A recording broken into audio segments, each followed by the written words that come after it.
Vamos a comenzar planteando el siguiente ejemplo en coordenadas esféricas de cómo se resolvería utilizando la expansión en polinomios de Legendre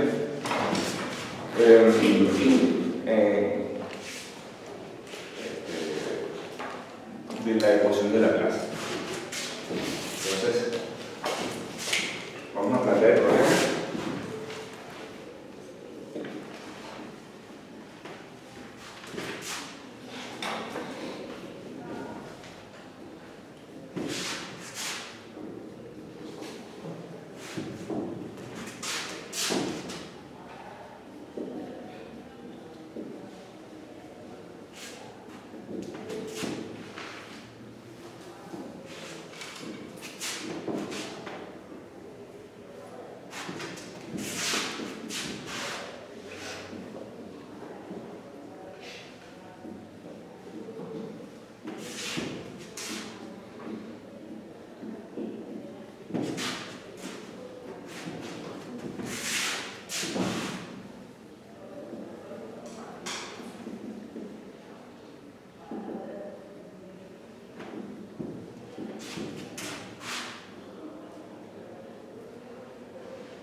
Entonces, bueno, ¿cómo resolvería uno un problema como este? Tenemos una esfera y esta esfera tiene una distribución de carga exclusivamente sobre la superficie.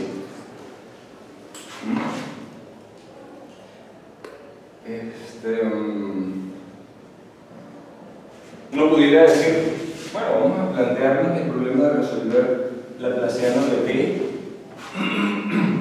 igual a menos ρ sobre epsilon 0, donde ρ en principio, por supuesto, deberíamos determinarlo en función de esa distribución de carga que hemos planteado, pero también en función de una delta de Dirac. Entonces diríamos sigma de θ por delta de R menos R mayúscula. Cuando R es igual a R mayúscula, entonces hay una densidad de carga que se va a infinito. Toda la carga de la esfera está concentrada sobre esa región de espesor nulo que se encuentra en R igual a R mayúscula. No se dice nada sobre la densidad de carga sigma, salvo que es una densidad de carga superficial. Y este problema en realidad yo creo que es relativamente sencillo, especialmente si no lo vemos de esta forma. Fíjense ustedes que afuera de la esfera y adentro de la esfera ρ es igual a 0, ¿verdad? Afuera de la esfera R es mayor que R mayúscula y entonces la delta da 0, y adentro de la esfera R es menor que R mayúscula y la delta da 0. ¿Qué ocurre exactamente sobre la esfera? Bueno, ocurren cosas raras, pero nosotros sabemos relacionar cómo es el campo eléctrico afuera de la esfera versus cómo es adentro de la esfera. En particular, mejor para nosotros si lo hacemos en términos de cómo funciona el potencial. Cómo cambia el potencial afuera de la esfera versus cómo cambia dentro de la esfera. Nosotros hemos planteado esa relación y por un lado vamos a considerar dos zonas. Vamos a decir esta es la zona A y esta es la zona B.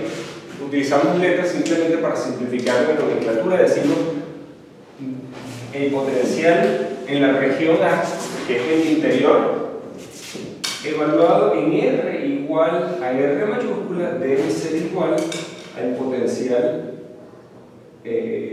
afuera, evaluado en R igual a R mayúscula, ¿verdad? Porque el potencial debe ser continuo.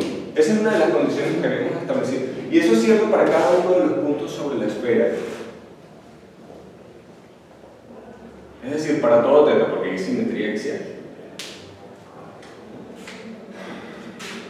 Y también, por supuesto, eso implica que se cumple para todo phi, pero es obvio porque hay simetría axial. Hay simetría bajo rotaciones alrededor del eje Z.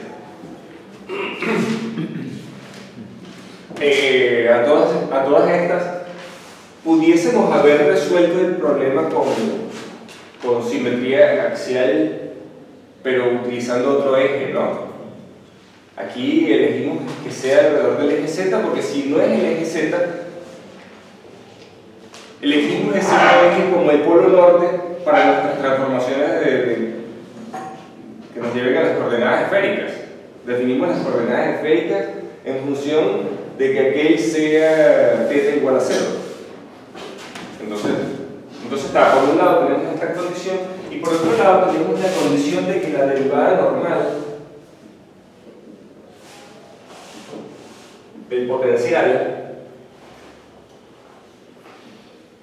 afuera, es decir, en la región B, va a ser igual, perdón, esta sería,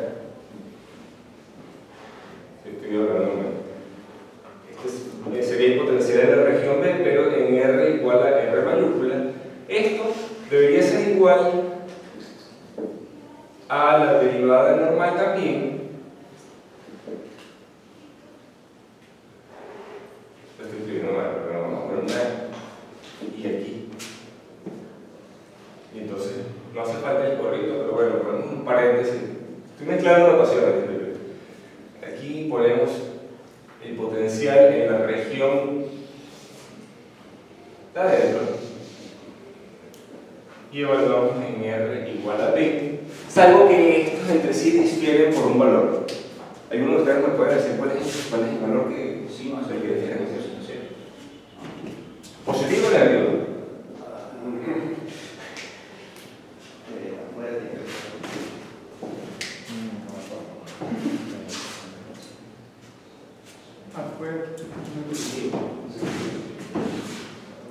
Adentro, realmente en este momento no tengo y no traje mis notas de resolución del problema. Problema que ustedes lo tienen allí, ya lo vamos a resolver. Es más. Eso es lo que me dice mi intuición, pero este adentro, esto sería lo que uno diría que es. Tengo menos. Uno tomaría, vamos a decirlo así, uno tomaría un pequeño cubito, vamos a conseguir como realmente es, uno consigue un pequeño cubito sobre la superficie. Para el campo eléctrico sería el campo eléctrico en el interior,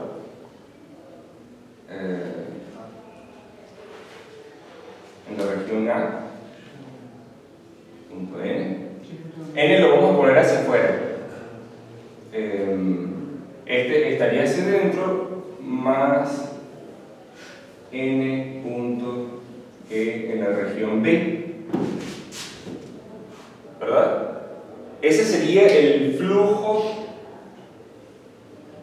en el elemento de volumen diferencial de tau que se encuentra allí sobre la superficie,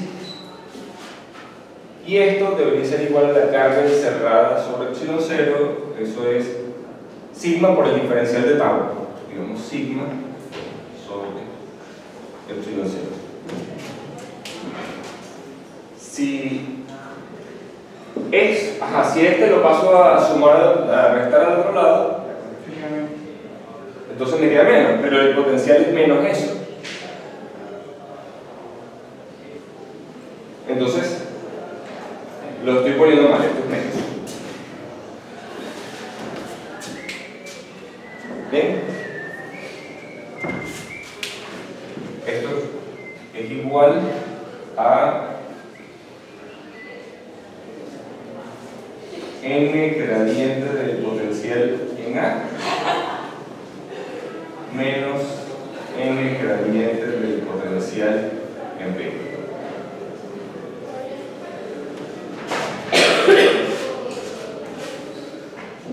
Entonces, a ver, despejo me paso a a restar al otro lado, ya, eso es todo.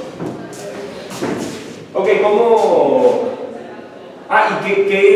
¿Cuál es el problema que vamos a resolver? Bueno, vamos a resolver ahora cómo pegar esas dos soluciones, la que es para la región externa y la región externa, y resulta que en esas regiones la Laplaciano de B A es 0 y la Laplaciano de B es 0. Ya nosotros sabemos cómo se escriben las soluciones en términos de esas funciones, ¿verdad?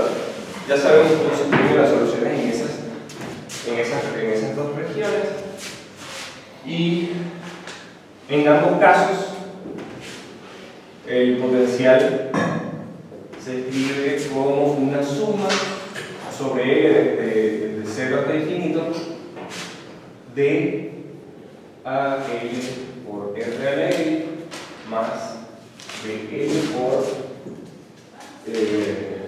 R a la L menos L menos 1.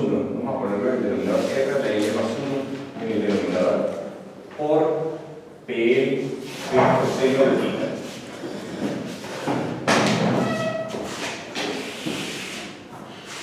En ambos casos, ¿por qué? Porque esa es la solución de vacío en coordenadas esféricas. Esto debe ser de memoria para ustedes. Aquí PL también pueden aprendérselo de memoria, es 2 a la L por L factorial derivada con respecto a X L veces de X cuadrado menos 1 a la L. Entonces, en memoria.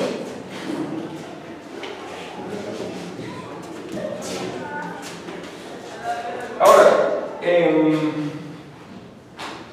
hay condiciones que aplican para el potencial en otras regiones aparte de R igual a R mayúscula, porque esto no es una condición de frontera. R minúscula y igual a R mayúscula no es una frontera, eso es una región dentro del espacio donde nosotros queremos resolver el potencial.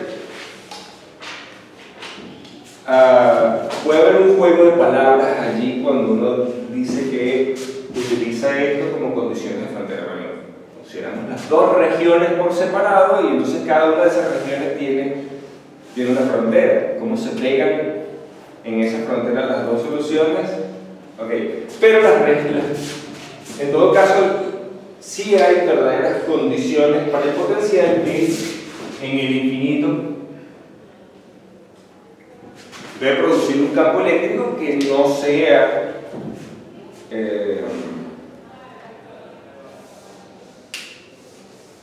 distinto de cero, que no dé lugar a la suposición de que haya cargas en el infinito. No hay, en nuestro conjunto de suposiciones no hay cargas eléctricas en el infinito y por lo tanto el campo eléctrico en el infinito es cero. Y en tres dimensiones no queda otra que fijar que esto sea una constante y es usual decir que eso es cero. Eso como condición de frontera. Y después hay otra condición, y resulta que estamos resolviendo la ecuación diferencial en coordenadas esféricas y R igual a 0 aparece como el límite de la variable de integración, ¿no? Entonces, para la ecuación diferencial nosotros vamos a tener que fijar condiciones también en R igual a 0. En R igual a 0 la condición que nosotros vamos a fijar es que no hay cargas en R igual a 0. Porque lo dice el problema. si no hay cargas, entonces el potencial en R igual a 0 debe ser finito. En el caso de que hubiese cargas, ustedes conocen, menor que infinito, gracias. En caso de que no hubiese cargas, perdón, en caso de que hubiese cargas, ustedes saben, aparecen términos como Q sobre R y otros, que veremos también más adelante. ¿Qué otro tipo de términos pueden aparecer cuando hay cargas en R igual a 0? Ok, entonces, ¿qué condiciones satisface VA? A es la región interna, ¿verdad?, de la esfera, la región interior. VA satisface la condición en R igual a 0, es que sea menor que infinito. Fíjense ustedes, a ver, todos estos términos son infinitos en R igual a 0, nos quedamos con estos. Todos los B deben ser igual a 0. Entonces, VA se escribe como una suma de AL por R a la L, PL coseno. Y por otro lado, los términos de, perdón, el potencial en el potencial afuera está sujeto a esta condición. Porque está aplicada nada más afuera. Nosotros no vamos a aplicar esta condición sobre VA. VA va a ser evaluado en el interior, nunca en el infinito. No nos importa cuánto vale VA en el infinito, no nos importa cuánto vale VA afuera de la esfera, ¿verdad? Entonces no establecemos esta condición, perdón, no establecemos nada en R igual a infinito para VA. Para VB sí, decimos V en infinito es menor que infinito. Y todos estos términos, salvo el término con L igual a 0, todos estos términos son infinitos en infinito, ¿verdad?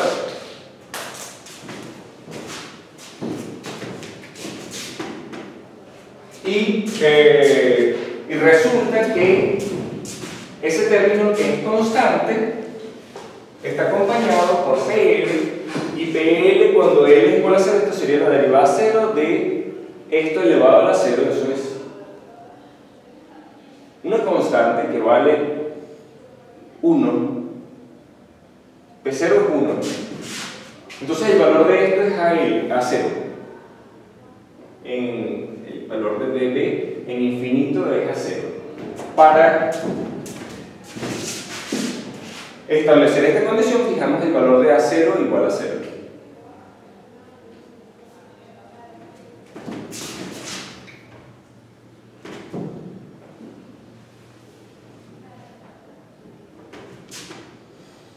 Perdón, yo estaba hablando de que todos estos deben ser 0, entonces nos quedamos con los términos B. Exacto.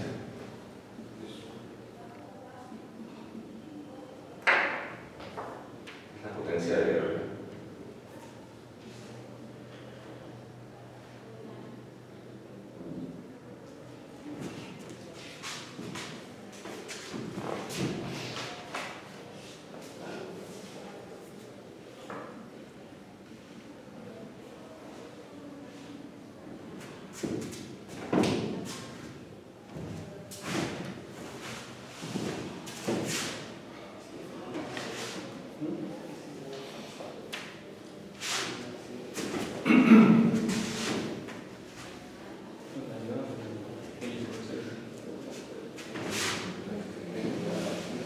Fíjense ustedes, yo ni toqué la ecuación diferencial ni la escribí. Ya yo sé que la solución se escribe de aquella forma, estoy utilizando eso. Y ahora lo que tengo que utilizar son los argumentos que me permiten a mí determinar cuáles son los coeficientes del potencial. Esta es la siguiente condición que yo tengo que establecer. Entonces, ¿qué tengo que hacer? Bueno, ver cuál es la derivada normal. La derivada normal es derivada respecto a R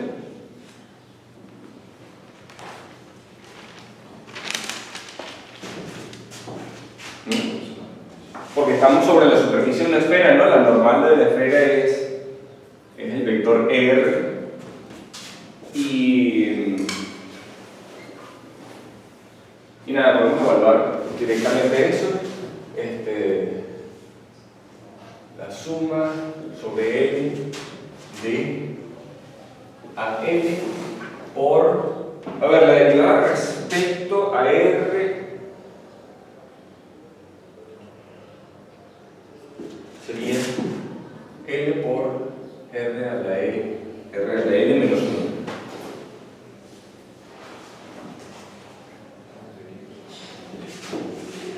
Por PL de coseno de θ.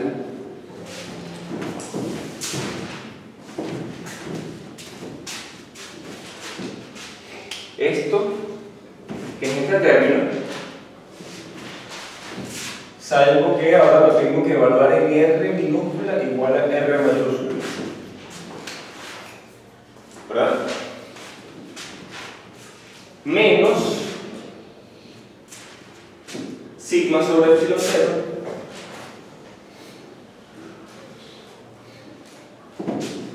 esto debe ser igual a esto derivado respecto a R y evaluado en R igual a R mayúscula. Como está en el denominador me sale menos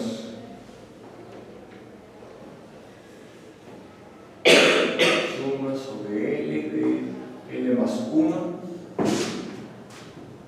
por de L sobre R a la L más 2 por el L de coseno de θ.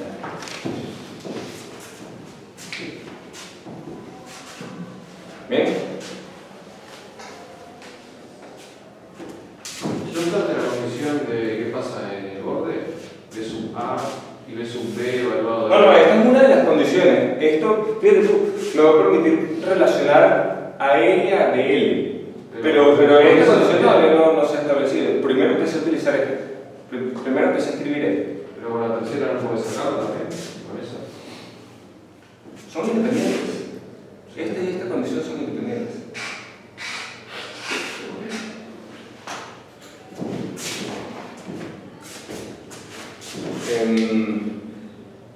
Y ahora lo que voy a hacer es que voy a integrar a ambos lados por PL'. Voy a multiplicar a ambos lados de la ecuación por PL', también del coseno de θ, se sobreentiende, por seno de θ entre 0 y pi.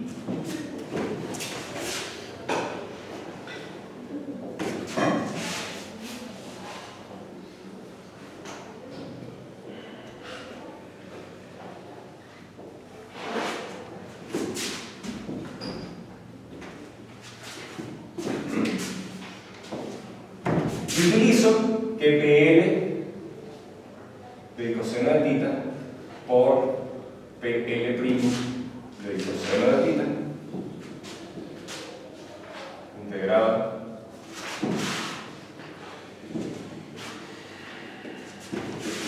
esto me da cuánto? 2 sobre 2L más 1 delta L'.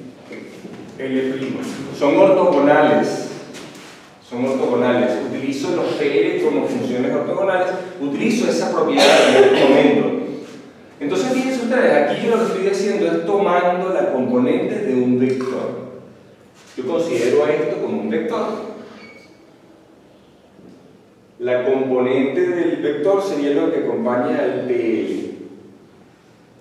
Claro, estoy utilizando una base que no está normalizada, entonces tengo que tener cuidado con la norma de esos vectores. ¿Qué ocurre cuando tú tomas la norma de un vector? Bueno,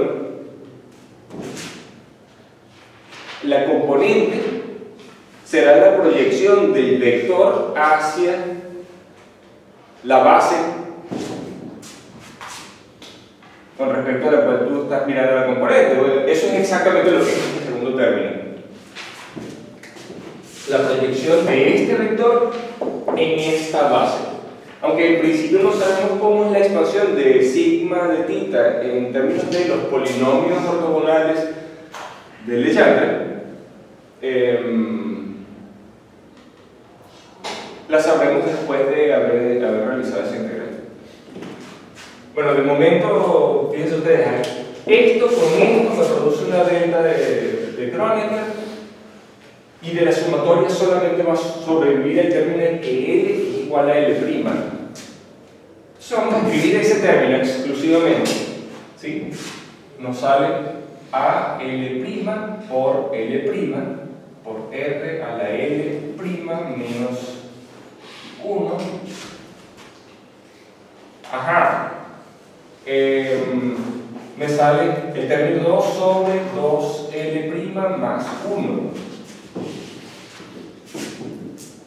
Ese es el factor de normalización y no hay más nada en este primer término. El siguiente sería menos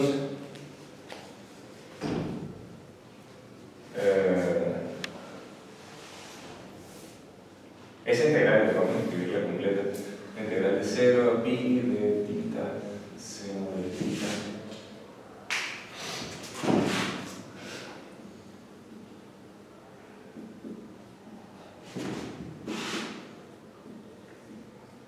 Falta un L, ¿no? Le sacaba sumatoria. Ah, sí, aquí faltó un L. Y en el otro término, no, yo decía el otro término, le sacaba sumatoria, está sumando L veces sigma sobre epsilon 0. Estoy sumando L veces Sigma sobre epsilon 0, ¿no? No. No está dentro de la sumatoria, está. No está dentro. No, esto. Aquí llega la sumatoria. Esto era el término del potencial, esto era este, que es aparte, no tiene nada que ver con la sumatoria. Y por cierto, si estuviese dentro de la suma, esto es constante respecto a L, así que la suma es infinito, ¿no? Lo saca. Y bueno, me falta lo mismo en este otro lado, tendré menos L' más 1 sobre 2 por 2 sobre 2L' más 1, que es este factor, por dL' sobre R a la L' más 2. No sé si me falta algo, pero ya está.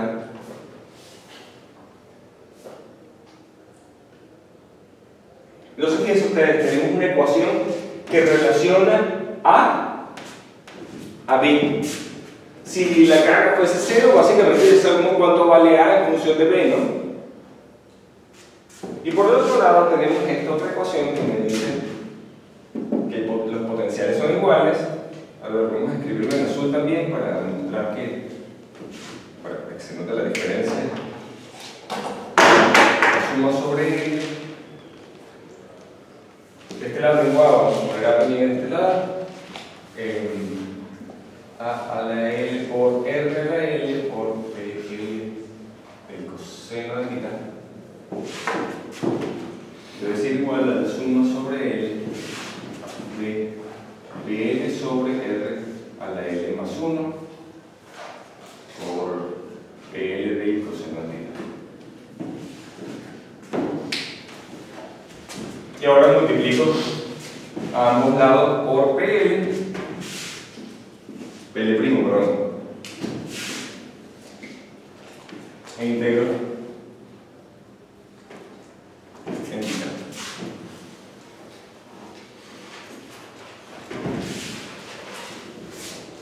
Y esto me hace quedarme exclusivamente, ya no necesito esto, lo borro. Esto me hace quedarme exclusivamente con los términos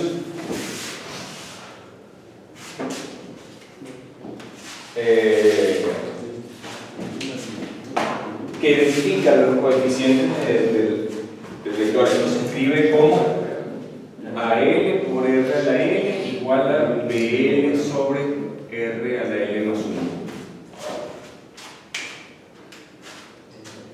¿Sí? tengo dos vectores que son iguales, entonces sus componentes deben ser iguales. Eso está claro, yo no necesité hacer la integral como tal. Sí necesité hacer la integral aquí porque hay un factor de comparación entre este término y los otros dos. Los otros dos están escritos ya vectorialmente. Base del vector por componente del vector. Aquí no. Y bueno, hay que salvar las distancias. Hay que mantener el orden. Bien, volvamos al caso en que las densidades de carga son cero. Fíjense ustedes lo que tenemos.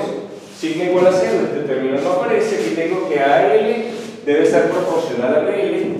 Y aquí también. Pero los factores de proporcionalidad son diferentes en esta ecuación y en esta otra. ¿Cuál es la conclusión? O una de las dos ecuaciones está mal, que no es el caso. ¿Ok?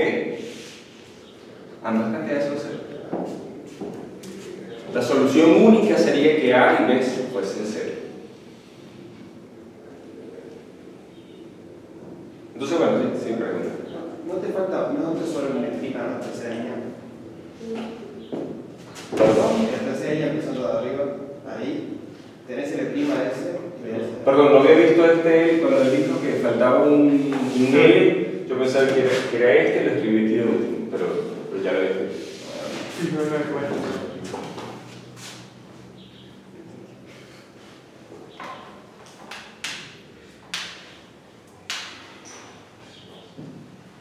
Lo demás es carpintería. ¿Sí? Lo demás es carpintería. Podemos sustituir A en función de B en esta ecuación y determinar el valor de B y después determinar el valor de A en función de eso. Aquí también hay dos menos. ¿Cuál será? Debe haber uno solo, ¿no?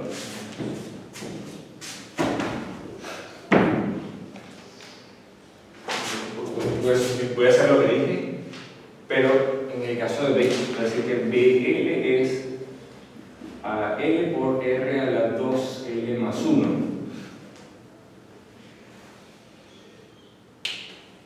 Y paso aquel término a sumar para este lado y este lo paso a restar para el otro. Entonces tenemos a L. Todo está en términos de L' y no hay ni una sola L. Puedo simplemente olvidarme de que la L está primada y escribir L. Entonces, R a la L menos 1 por 2L sobre 2L más 1.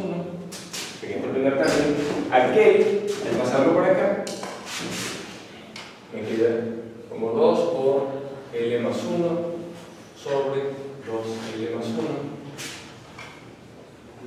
por R a la L más 2, pero en el numerador voy a multiplicar por R a la 2L más 1. Entonces me queda R a la L menos 1. Y lo saco de factor común este término y este. La potencia de R es idéntica en los dos términos, afortunadamente, porque si no habría una diferencia de unidades, ¿no?, entre los dos términos. Y también puedo sacar de factor común el 2. Y fíjense ustedes, el denominador es común y el numerador es L más L más 1, 2L más 1. Entre 2L más 1 esto es 1. Hasta echarlo.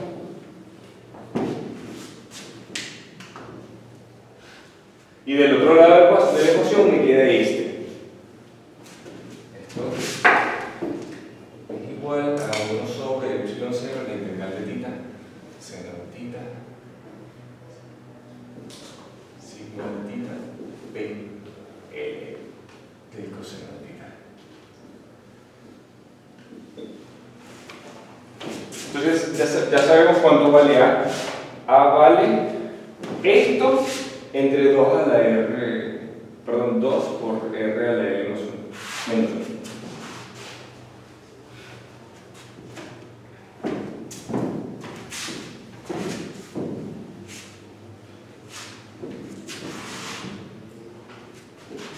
Con eso ya sabemos cuánto es el potencial en el interior, ¿verdad? Digamos, el potencial en el interior dependía de A exclusivamente. ¿Qué sabemos los valores de A? Vamos a escribirlos.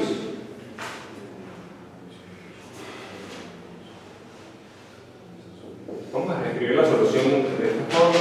Esto es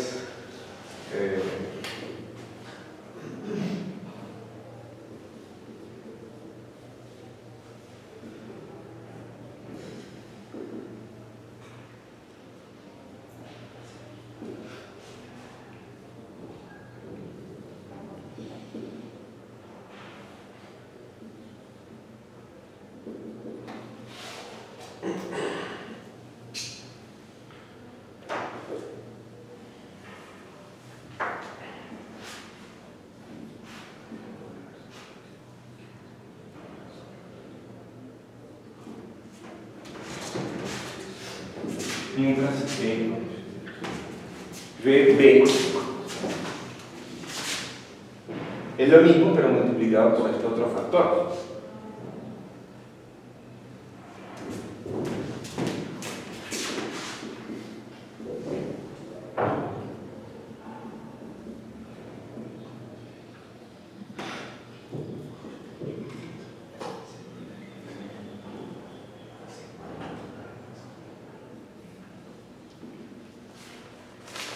Simplemente voy a escribir 2L más 1 aquí arriba.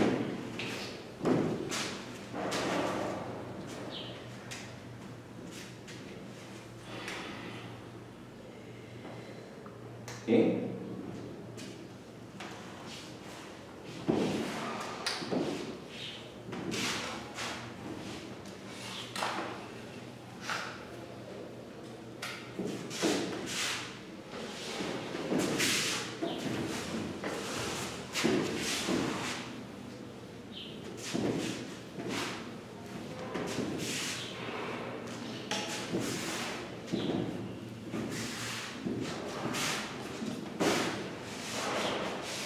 Bueno, está muy bien. Ahora vamos a cambiar de tema. Ahora vamos a hablar sobre una descripción de la materia de manera que sea efectiva, que sea útil. ¿Sí? Cuando uno describe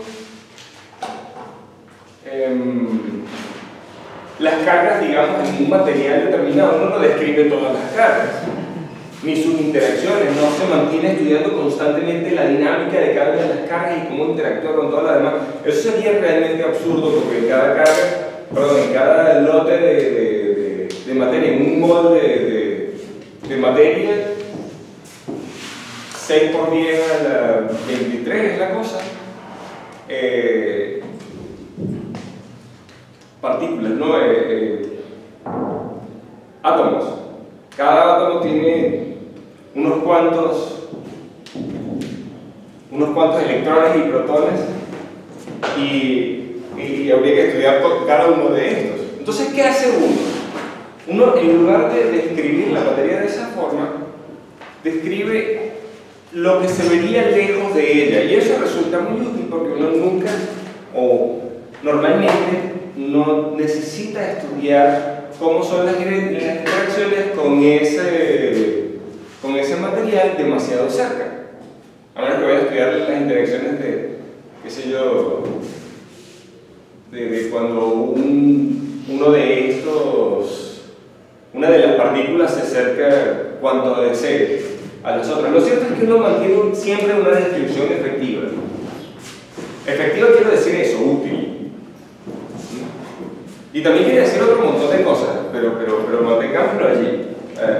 Mantengamos a raya ese término efectivo. Ahora, una descripción efectiva sería, por ejemplo, ajustar los parámetros de manera que reduzca la dificultad del problema.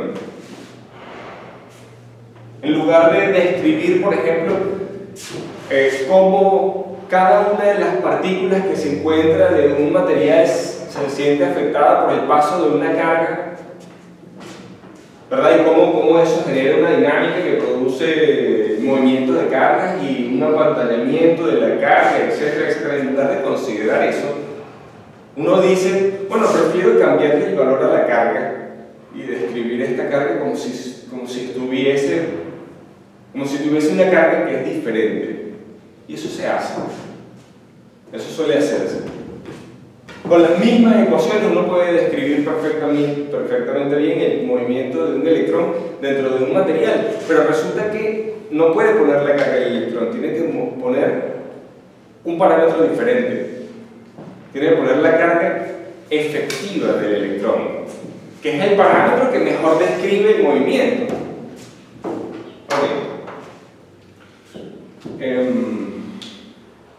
Todo esto está relacionado entonces con cómo uno estudia la dinámica o estudia las partículas como si fuesen vistas desde lejos. Ahora ustedes saben, por supuesto, ya saben que si yo tengo una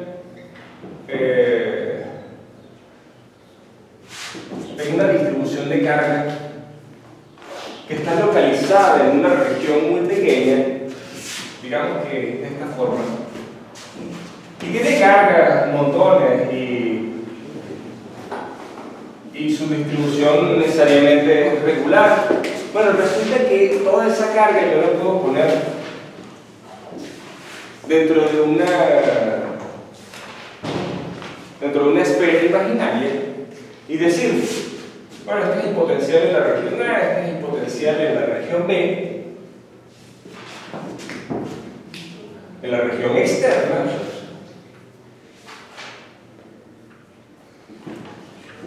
Se cumple esto. El laplaciano del potencial es cero. ¿Cómo es en la región de afuera el potencial para una distribución de carga? Bueno,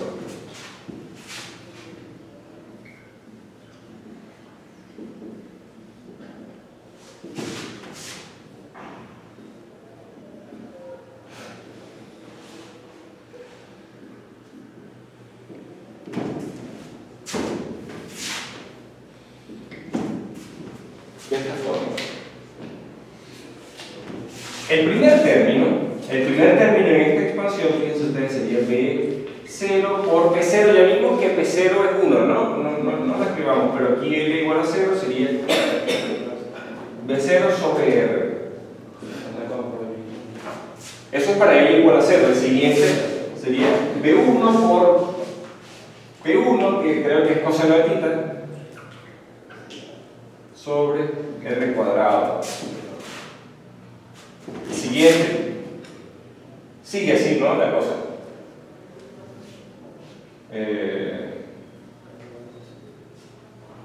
B2,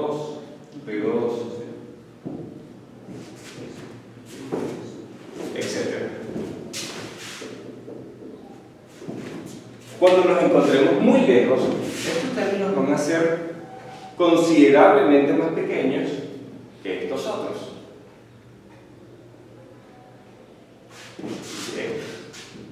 Cuando estamos muy lejos, lo único apreciable va a ser que ahí hay una carga,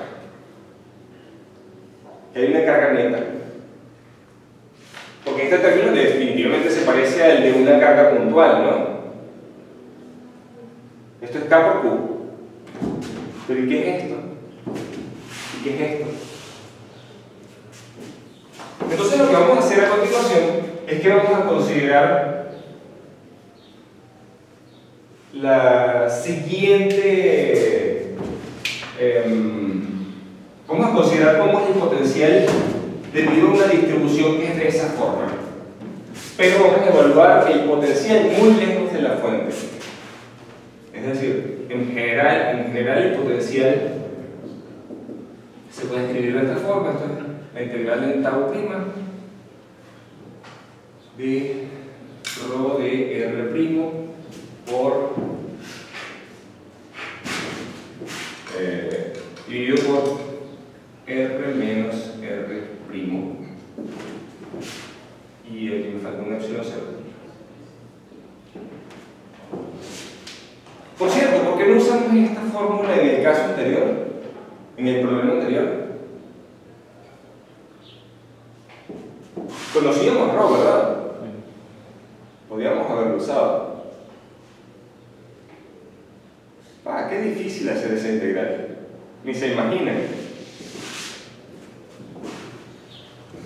No tenía mucho sentido de realizarlo por allí porque no íbamos a poder realizar la integral. Pero bueno, sigamos aquí con lo que estamos haciendo. Lo que vamos a hacer a continuación es considerar qué es lo que ocurre muy lejos de la fuente. Bueno, resulta que nosotros vamos a estar integrando en el interior de un pequeño volumen, vamos a llamarlo. Vamos a decir que esa es la región A, vamos a estar integrando en la región A. Mientras que R va a estar en la región B, va a estar lejos.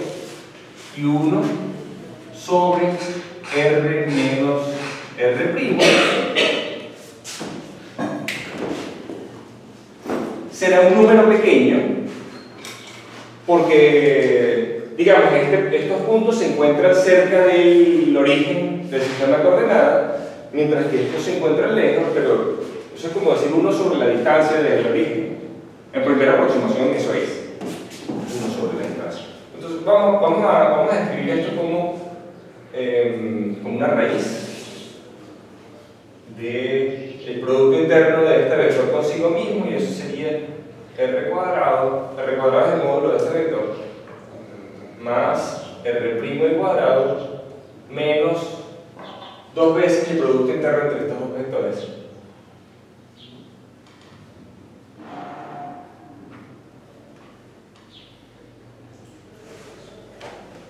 Y vamos a representar como coseno de θ.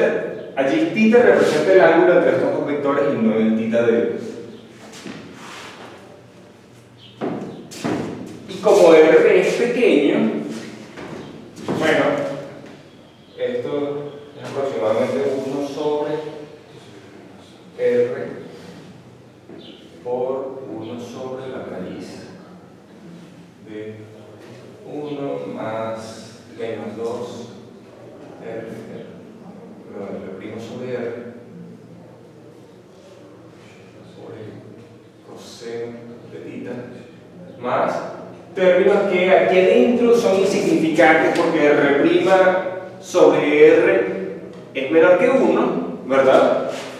Es pequeño, y si lo elevamos al cuadrado es muchísimo más pequeño.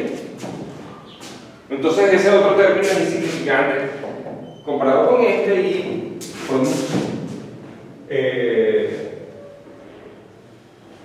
decir entonces que esto es aproximadamente igual a 1 sobre R por 1, que es el valor de esto en R' igual a 0. Vamos a hacer una expansión en serie de Taylor de esto aquí, que sería como la expansión de 1 sobre raíz de 1 menos x, ¿verdad? Esto es aproximadamente igual a 1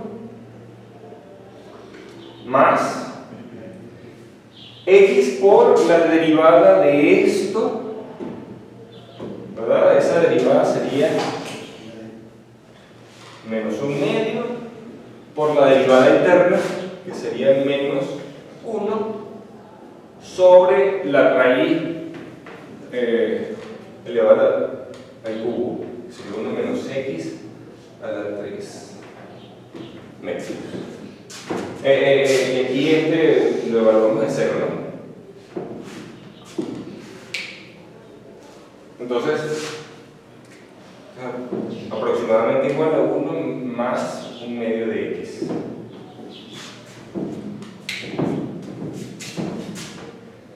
Entonces esto es menos, no, más R sobre R coseno de θ, más otros términos.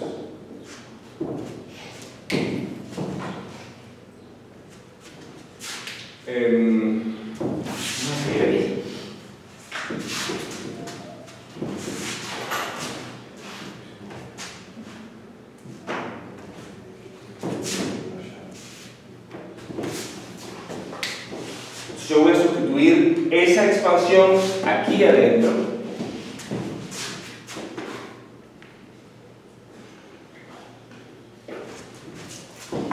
El potencial será aproximadamente igual a la integral de tau prima de rho de r' sobre epsilon 0. Aquí hay un 1 sobre r que está multiplicando todo de factor común. Yo lo voy a sacar afuera de la integral porque no tiene nada que ver con la integral en tau prima. 1 sobre r. Y ahora voy a poner lo que se encuentra dentro del paréntesis. 1 más r', coseno de θ sobre r. Más. Hay otros términos, esos otros términos, de pronto vale la pena que se los escriba acá. No vale la pena que haga la serie de Taylor porque eso es algo que ustedes, digamos, pueden usar como ejercicio.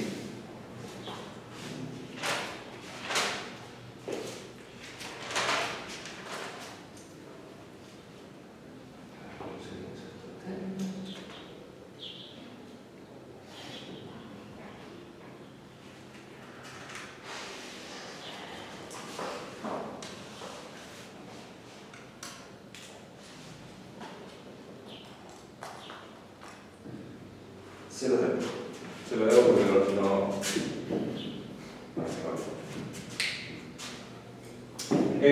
Dije que el coseno de θ es básicamente el ángulo entre los. Es el coseno del ángulo entre los dos vectores. Esto podríamos describirlo como r' punto r entre el módulo de r' por el módulo de r, ¿no? Sustituimos eso acá. Esto sería 1 sobre r que multiplica, vamos a poner un paréntesis. Ok, en este primer término tenemos 1 sobre epsilon 0 por la integral. Aquí voy a poner un paréntesis y escribir una integral. Integral de tau prima de rho de tau prima, perdón, de r prima.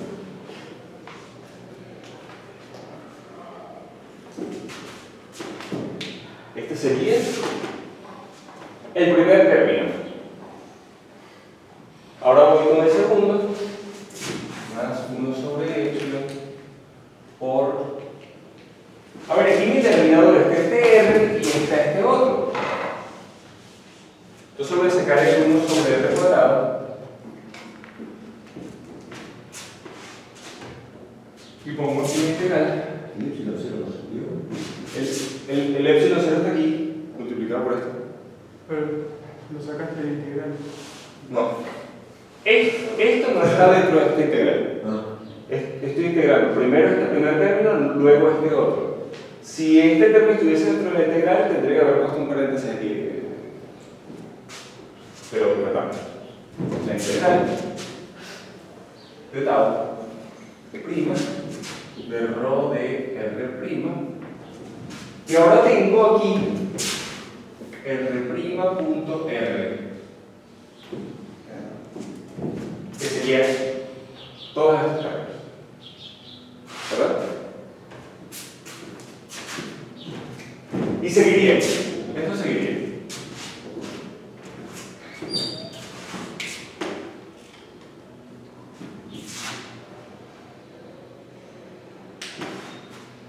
Aquí hay algo,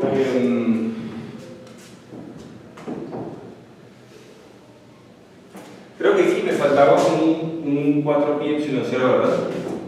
Aquí me faltaba un 4pi y he venido arrastrando ese error todo el tiempo. Entonces, vuelvo, corrijo ahora.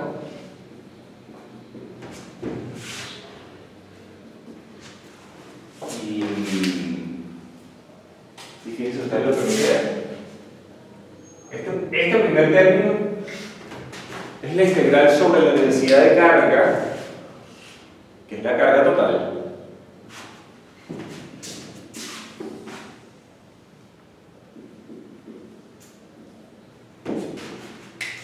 Este segundo término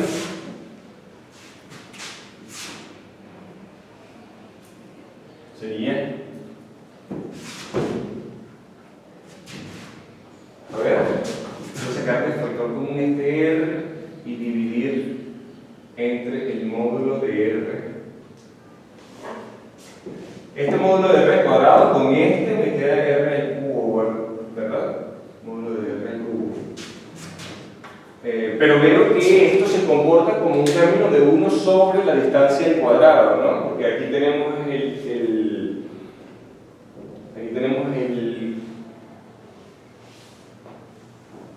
esto lo podemos escribir como el módulo de R por la dirección de R.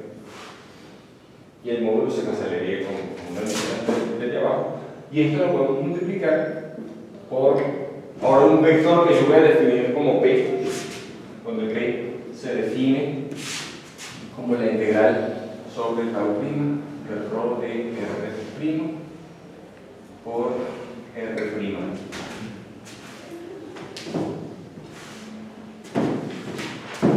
Por supuesto, si yo saco este vector, el producto interno sigue estando allí.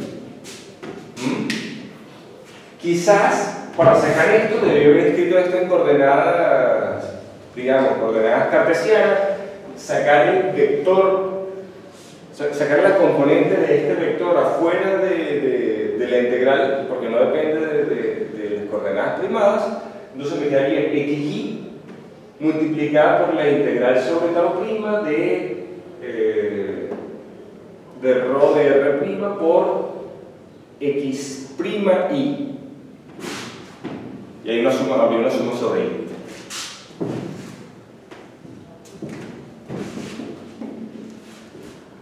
Ahora, esos otros términos tienen la siguiente forma.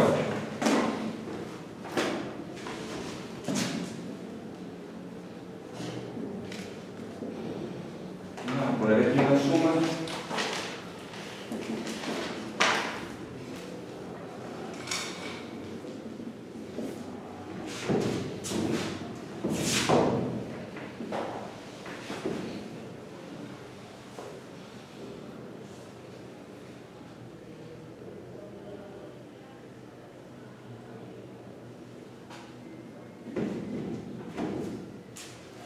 Multiplicado por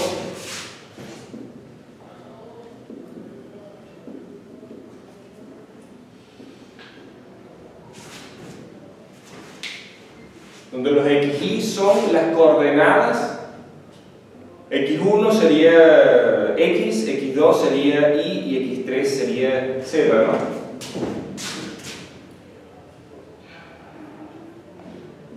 R lo estoy escribiendo como la suma sobre y de los bases. Entonces ya sabemos qué es lo que representa cada una de esas coordenadas.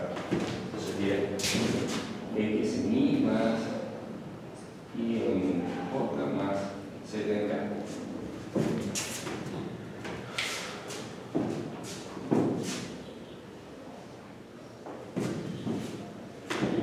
Esta expansión es la que llaman la expansión multipolar. La expansión multipolar de la carga.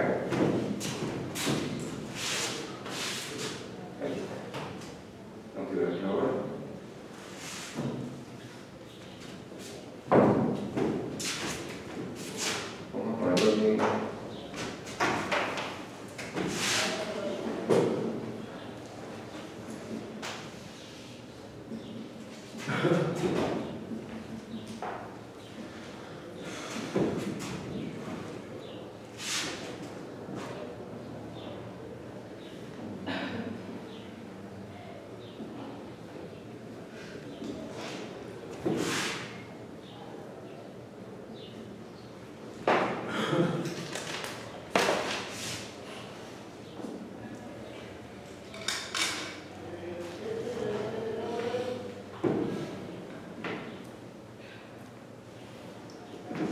Para una distribución de cargas localizada podemos expandir el potencial de esta forma. Fíjense ustedes, nosotros podríamos haber escrito la suma de esta forma desde el término cero, ¿no? El término que tiene 0 índices lo llamaríamos Q con 0 índices y no habría ninguna coordenada por la que multiplicar, y aquí tendríamos Q sobre R. Exactamente esto. Bastante sugerente este término. Creo que incluso puede ser apropiado meter un n factorial aquí. No estoy al tanto de si existe una convención para nombrar todos esos coeficientes. Pero lo cierto es la forma es apropiada. Y de todas maneras no se falta un n factorial aquí para decir que esos términos son pequeños. Ya de por sí se asume que R es grande, ¿verdad? Y 1 sobre R a la cierta potencia será muy pequeño. Y mientras mayor la potencia, más pequeño todavía, por supuesto. Una cosa que haremos más adelante, ya en próximas clases, será considerar situaciones donde exista un material, donde cada punto donde cada partícula en el material sea descrito a través de una expansión como esta, una expansión multipolar.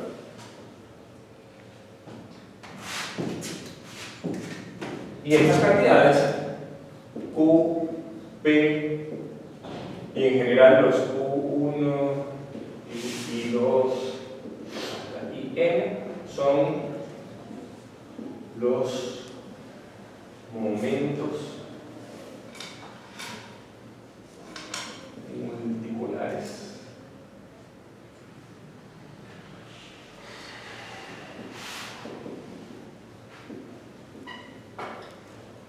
En particular, Q, la carga eléctrica, es el momento monopolar eléctrico. Y P es el momento dipolar eléctrico. Después, el siguiente término, el que toma en cuenta dos direcciones, qué sé yo, I1 e I2, ahí se suele llamarse el momento cuadripolar. Y al que depende de 3 índices se le llama momento octopolar. Y suelen llamarse de esa forma porque hay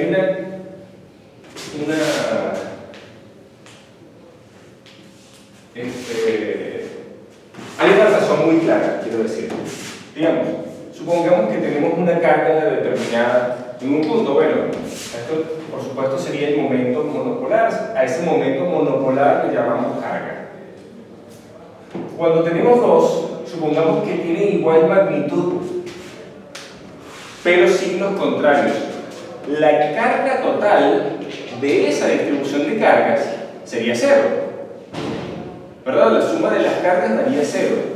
¿Qué quedaría para describir esa distribución de cargas? Bueno, el siguiente momento multipolar. ¿Cuál es el siguiente momento multipolar? El dipolo, momento dipolar eléctrico.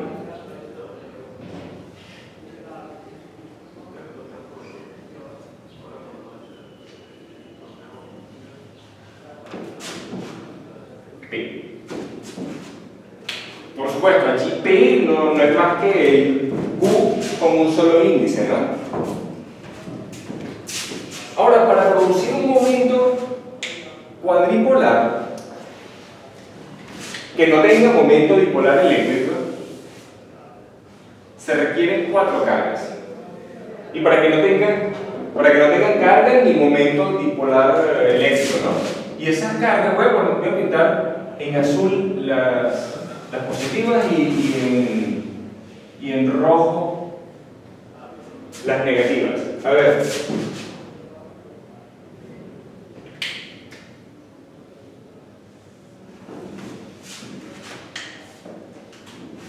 Esto tendría momento cuadripolar.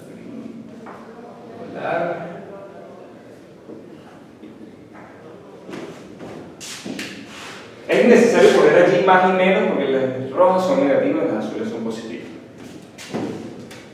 Y por último, para construir una distribución de cargas que no tenga carga neta, ni tenga momento dipolar eléctrico, y tampoco tenga momento cuadripolar eléctrico, pero que, por supuesto, tenga más términos, se requeriría una distribución que tenga forma de cubo. Aquí tenemos la primera cara del cubo, y ahora voy a la de atrás.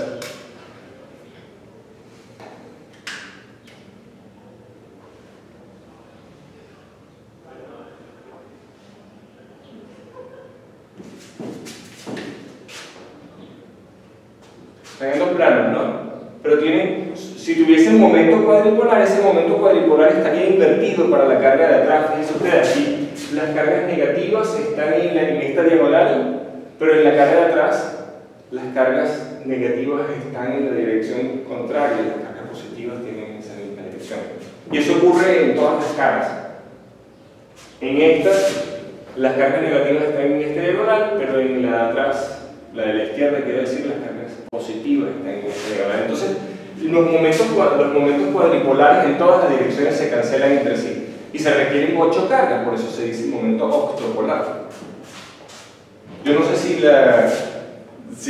la notación se mantiene para referirse a los momentos cuadripolares con 4 índices. Con 4 índices creo que ya no es útil la referencia porque no existen distribuciones que tengan... No existen distribuciones en términos de cargas puntuales como esta que tengan momentos multipolares distintos de cero, pero no estos. En todo caso, sí hay distribuciones de carga que tienen esos momentos multipolares, pero otra dimensión hacia algo.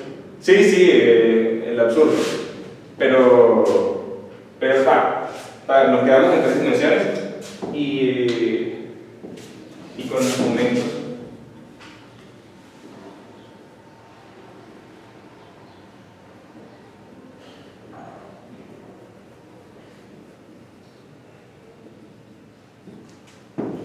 Bueno, muy bien.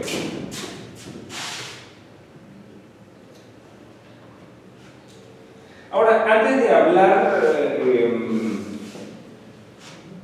hablar sobre qué es lo que ocurre en un material, digamos, nosotros vamos a necesitar hacer una descripción estadística de las direcciones en que vamos a encontrar la mayoría de las partículas dentro de una región pequeña, ¿verdad? Nosotros vamos a estar hablando en esos términos porque, por supuesto, en una región pequeña de un material puede ocurrir cualquier cosa, cualquiera de las partículas puede estar apuntando en una dirección, mientras que la otra, que se encuentra, la primera vecina de esta, que se encuentra, no sé, a la izquierda de la primera vecina, esté apuntando en la dirección exactamente contraria. Si nosotros queremos hacer una descripción en términos de funciones continuas, será útil hablar de cuál es la dirección promedio en que apunta la mayoría de las partículas en una determinada región del material. Y estos no van a ser, porque si hablásemos de la distribución real, es como les digo, puede no ser describible en términos de funciones continuas. ¿Sí? Ahora, para eso vamos a tener que definir lo que uno llamaría el promedio de una cantidad física, el promedio estadístico. Para definir el promedio estadístico, uno normalmente necesita hablar en términos de la distribución de probabilidad. Y la distribución de probabilidad, hay una distribución digamos, la distribución de probabilidad es una función, vamos a trabajarla como una función que te dice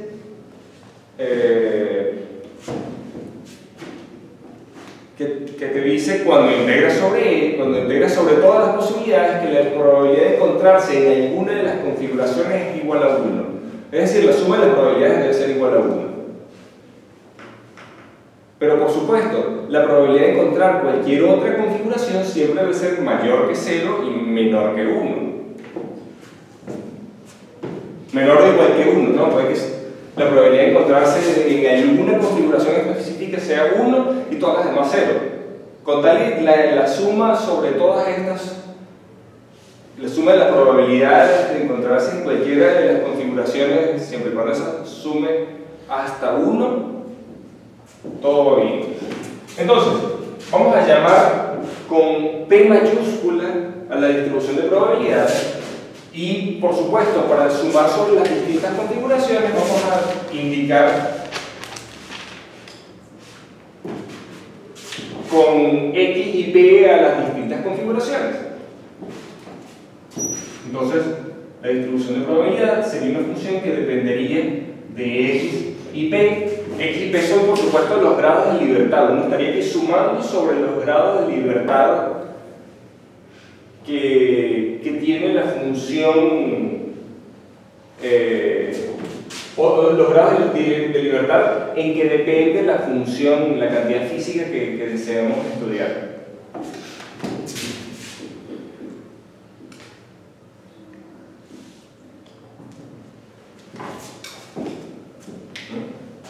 Así sería en general. En el caso de un momento dipolar eléctrico,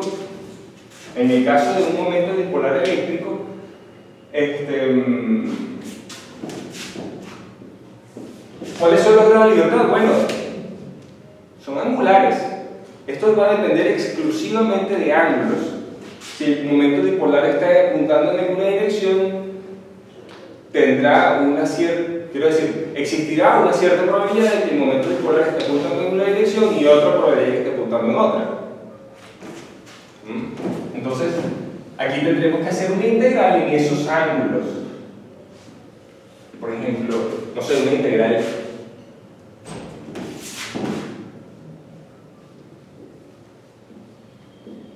como la integral en coordenadas esféricas.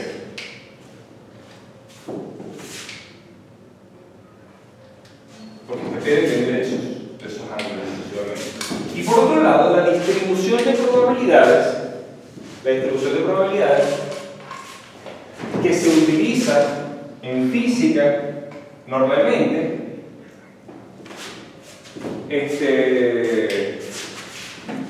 vamos a plantearnos así, es la distribución de probabilidades de Boltzmann, que esto es una constante que llamamos la norma. Esto sería, esta constante sería tal que la suma de la probabilidad está 1, ¿no? Cuando uno promedia la función 1, esto debe ser igual a 1. Y de esa manera fija el valor de esta constante n, que aquí pone 1 sobre la constante de Boltzmann por la temperatura. Y aquí pone la energía.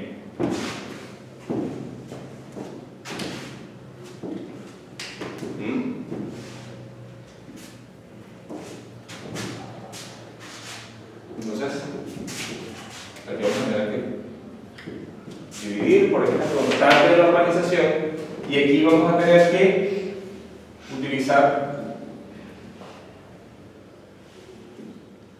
la temperatura del sistema y la energía, a ver cómo esta depende de los ángulos en que apunten,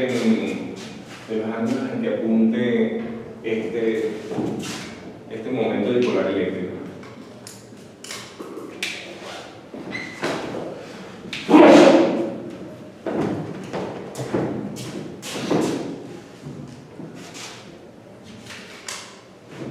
Ahora, todavía nosotros no hemos hecho una descripción de cómo es esa energía, de cómo es la energía, digamos, de una distribución de cargas,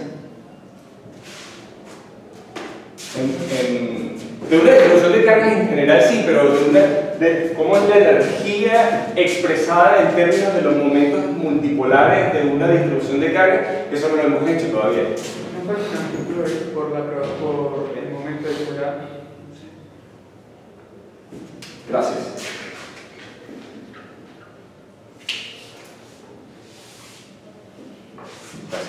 Eso ahí. Claro, igual que arriba, ¿no? Estamos promediando una función, las funciones que vamos a promediar son las componentes del momento dipolar. Entonces, por lo pronto nos vamos a conformar con determinar cómo es esta energía y ya en la próxima clase estaremos estudiando cómo son los momentos multipolares promedio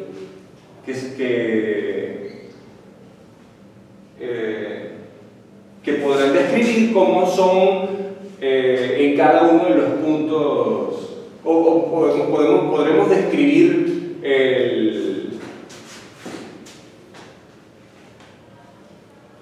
un material en términos de sus momentos, de los momentos dipolares de sus partículas. ¿Sí? Ok.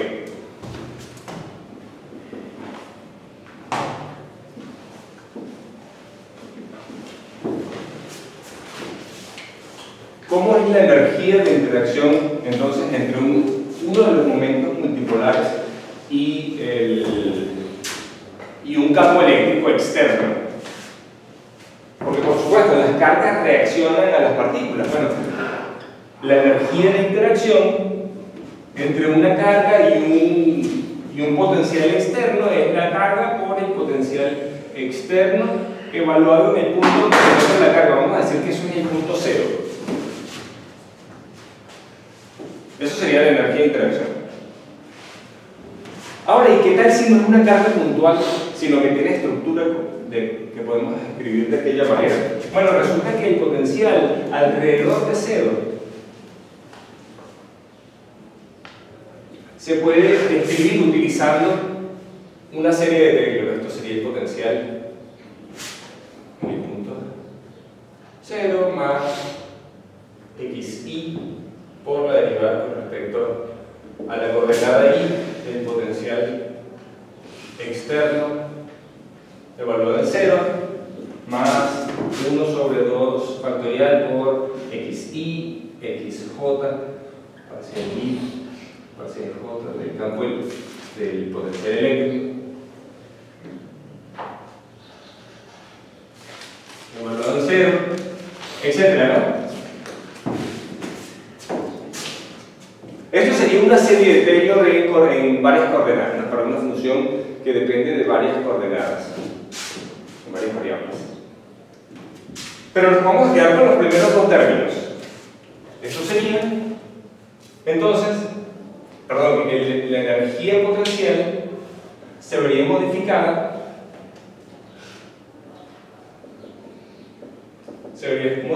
Porque esta función tiene que ser sustituida por la integral en tau de la distribución de carga ρ de R por el potencial en el punto R, y esto a su vez es, y ahora sustituyendo esto con esta expansión,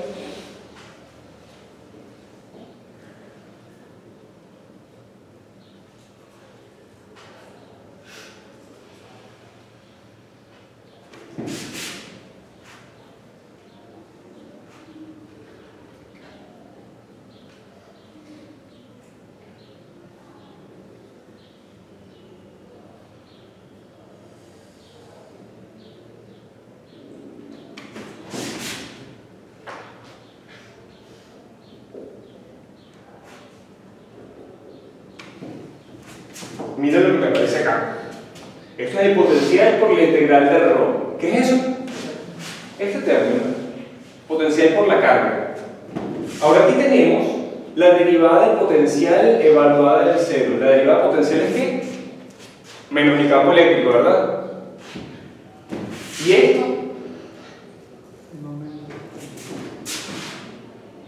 Es esto. momento dipolar.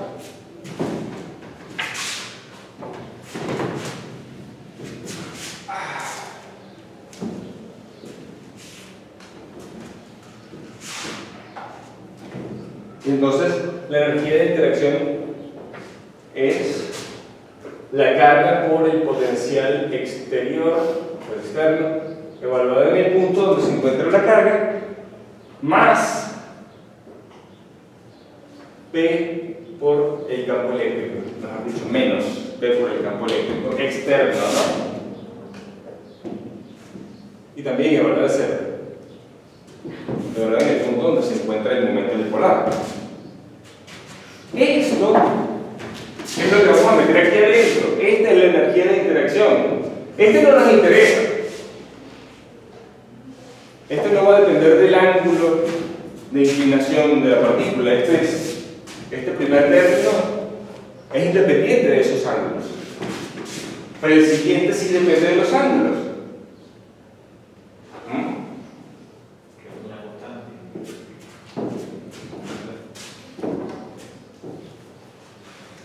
Vamos a utilizar que P es el módulo de P, el módulo del momento dipolar eléctrico multiplicado por un vector que sería coseno de θ,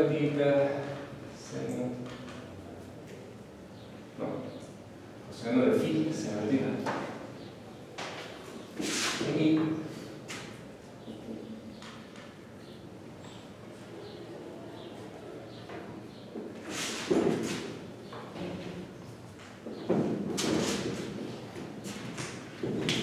Y esto sería los grados de libertad, ¿no?, sobre los que tengo que integrar. Voy a sustituir eso allí. Y por lo pronto voy a suponer que el campo externo apunta en la dirección Z. Esto pudiese ser en realidad cualquier otra dirección. Pero si fuese cualquier otra dirección, entonces yo elegiría θ de manera que fuese 0 en la dirección del campo eléctrico. Si E externo es igual a E en la dirección K, entonces lo que me queda de producto interno es P por coseno de θ. Entonces la integral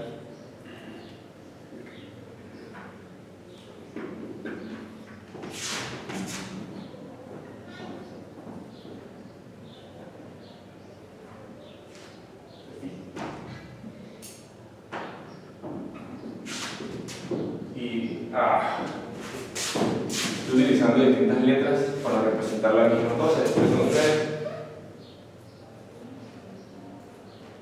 el ángulo sobre el que iba a integrar era el mismo ángulo que estoy utilizando aquí.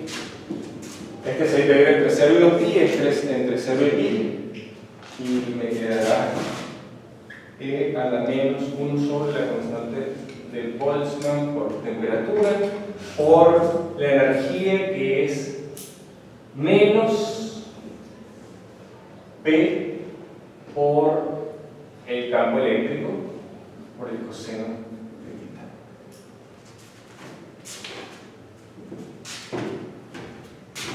θ. Y aquí me falta multiplicar también por las componentes del campo eléctrico, que serían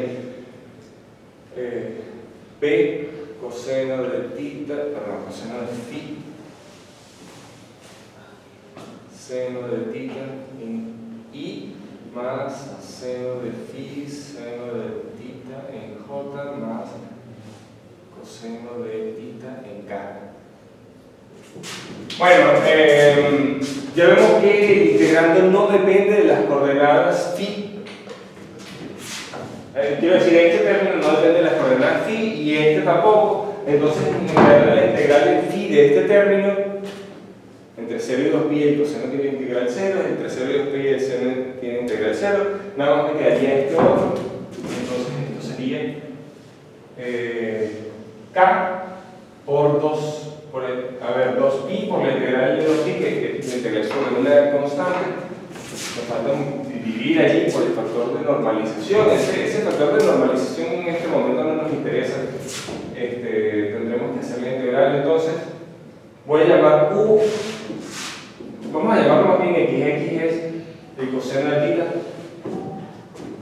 Entonces la integral me quedará entre menos 1 y 1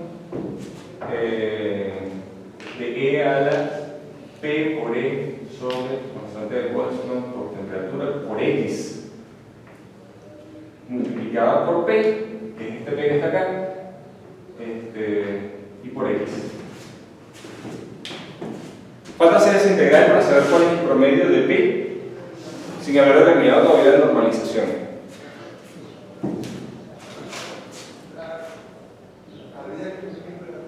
No tengo claro cómo hacerlo.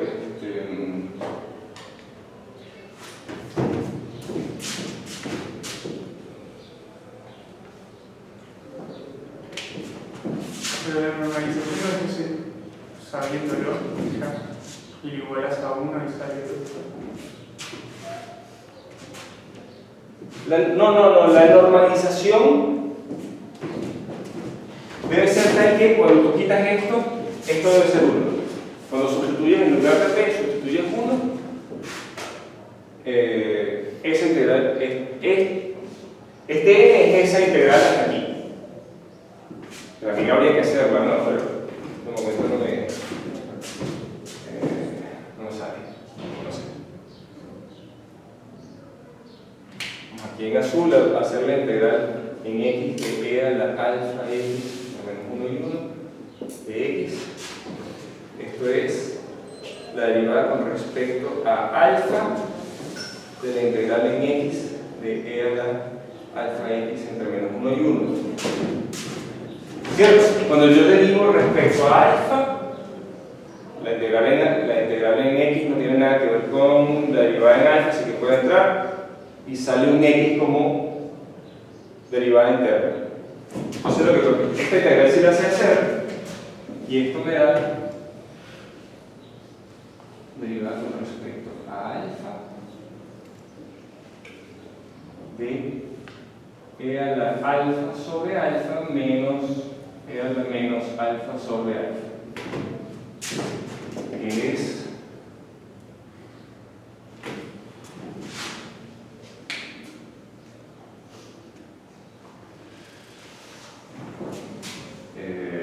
bueno, si la derivada pega arriba me queda la misma función, y si la derivada pega abajo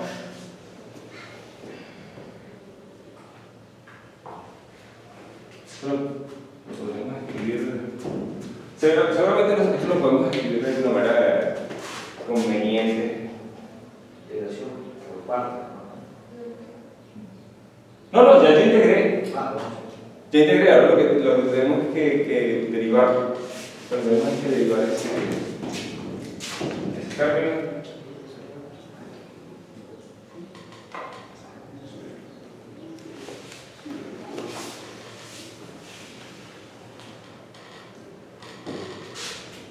Eso es cuando la derivada pega en el denominador, y cuando la derivada pega en el numerador nos sale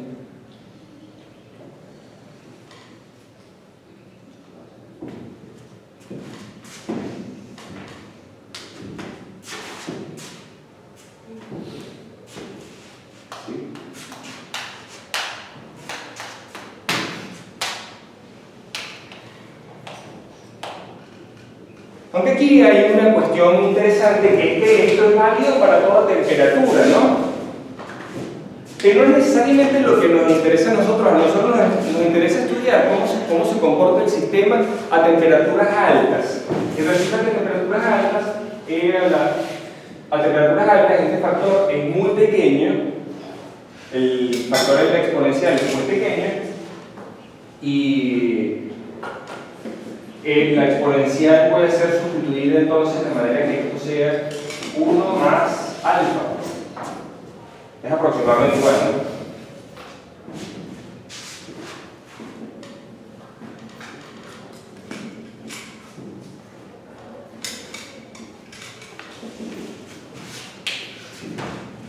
Entonces en ese caso podemos hacer la integral de manera directa y no vamos a sufrir el problema de estar integrando eso de manera rara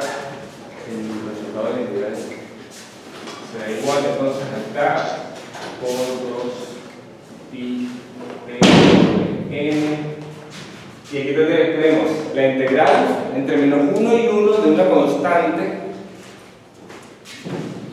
No, entre menos 1 y 1 de x. Eso sería 0, ¿verdad?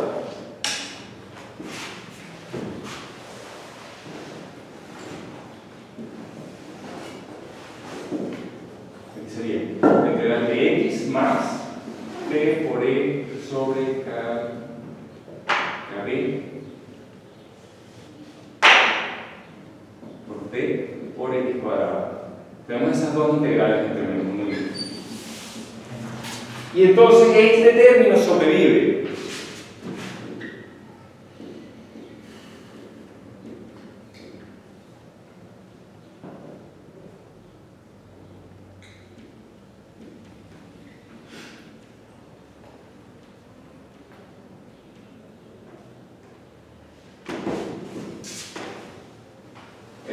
No aparece. Aparece porque tenemos integral en x sería x al cubo sobre 3, ¿verdad? Aparece un 1 sobre 3, pero evaluado en 1 y en menos 1, el x al cubo siempre da igual que x. Entonces, me sale este factor. Ya averiguaremos cómo es n, pero aquí hay algo interesante que es que esto es proporcional al campo eléctrico externo. Bueno, entonces nos vemos en la próxima clase y continuamos con esto.